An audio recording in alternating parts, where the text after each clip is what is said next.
High বন্ধুরা, তোমরা সবাই কেমন আছো? আশা করি ভালোই আছো। তো আমি আজকে তোমাদের সাথে শেয়ার করব বৃহস্পতিবারে আমি কেমনভাবে পুজো করি। তো এখানে দেখে নিলে ঠাকুরের আমি পা মুছিয়ে নিলাম, তারপরে নিচেটাও হালকা করে মুছে নিচ্ছি। তো আমার পুজোর মধ্যে বেশি জাঁকজমক নেই, আমি খুব সিম্পলভাবেই পুজো করি। তো তোমরা পুরোটা দেখতে থাকো, খুব ছোট্ট করেই আমি তোমাদের সাথে শেয়ার করছি।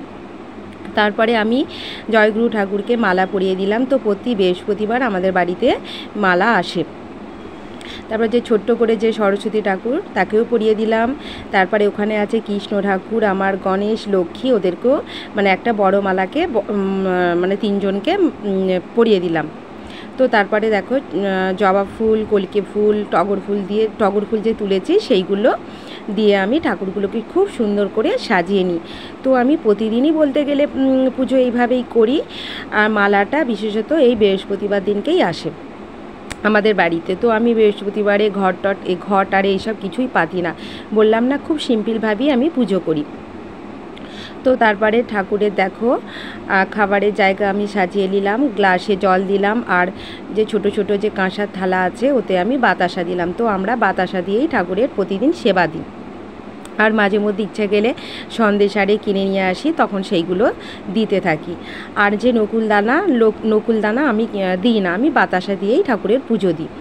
তো অঘ্রাণ পৌষ মাসে যখন বৃহস্পতিবার হয় তখন ঘট আরে পাতি, কিন্তু মানে সারা বছর যে বৃহস্পতিবার আসে সে এইভাবেই আমি পুজোটা করি।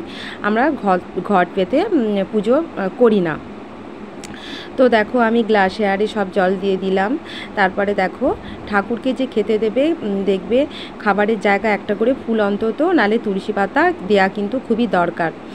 তারপরে ওইগুলো হয়ে যাওয়ার পর আমি শিবের মাথায় জল ঢাললাম। শিবের মাথায় 3 বার জল আমি ঢালি, আর একটা মন্ত্র আছে সেটা উচ্চারণ করলাম।